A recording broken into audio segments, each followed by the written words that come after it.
एक घना जंगल जहां एक पुराना शिव मंदिर स्थित है। चारों तरफ घना अंधेरा और जंगल के बीच एक रहस्यमय खामोशी।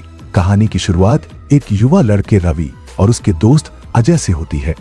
रवि थोड़ा डरे हुए स्वर में, यार अजय, मुझे नहीं लगता कि हमें इस जंगल में आना चाहिए था।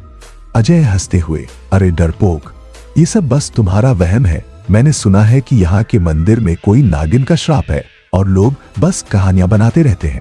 रवि गंभीरता से, नहीं अजय, मेरे दादाजी ने भी कहा था कि इस जंगल में मत जाना। उन्होंने बताया था कि इस मंदिर में एक नागिन की आत्मा बसती है जो अपने नागराज की मौत का बदला लेना चाहती है।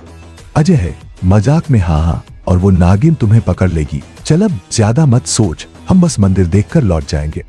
दोनों धीरे धीरे मंदिर की तरफ बढ़ते हैं। चारों तरफ कीड़ों की आवाज और पत्तों की सरसराहट माहौल को और डरावना बना रही है। मंदिर के पास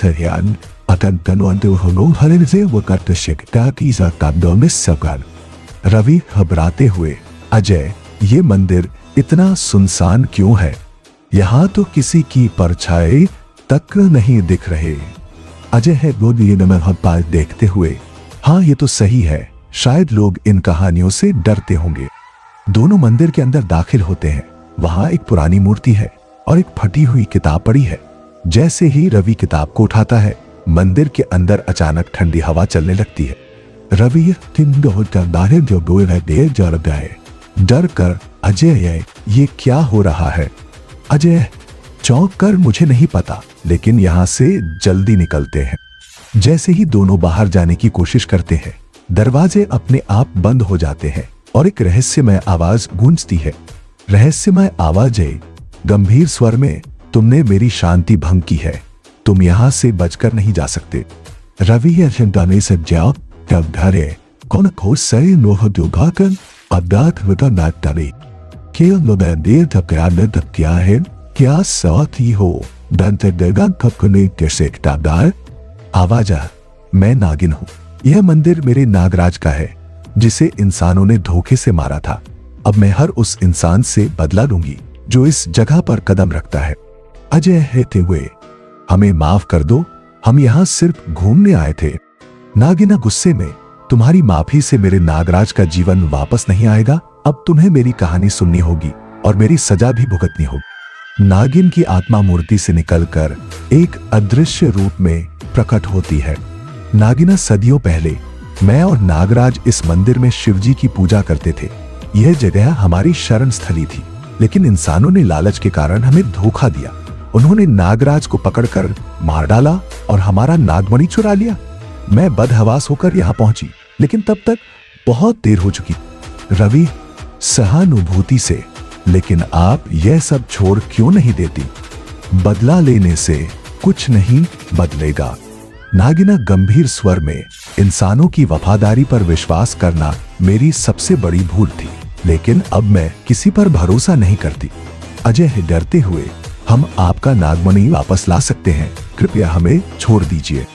नागिन चौंकते हुए, क्या तुम सच में ऐसा करोगे? रवि हिम्मत जुटाकर, हाँ, हमें बताइए कि वो नागमणि कहाँ है। नागिना, वो नागमणि उस गांव के ठाकुर के पास है, लेकिन याद रखना वो एक दुष्ट तांत्रिक भी है। अगर तुम असफल हुए तो तुम्हारी आत्मा भी इस मंदिर में कैद हो जाएगी। रवि और अजय ठाकुर के महल की तरफ बढ़ते हैं।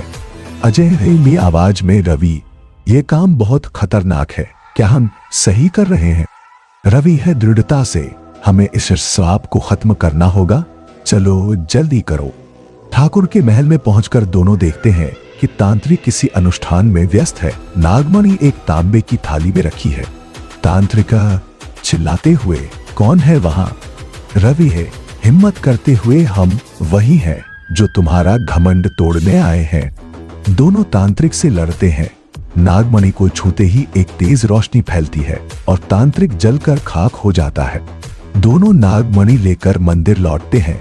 नागिन की आत्मा रोशनी में प्रकट होती है।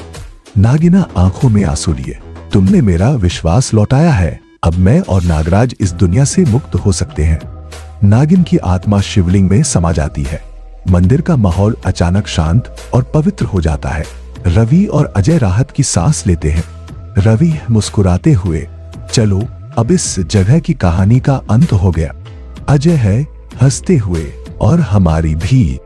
दोनों मंदिर से बाहर निकलते हैं और अंधेरा धीरे धीरे सुबह की रोशनी में बदल जाता है। कहानी समाप्त होती है। दोस्तों, ये थी आज की कहानी। क्या आप ऐसी आत्माओं की कहानियों पर विश्वास करते हैं? हमें जरूर बताएं।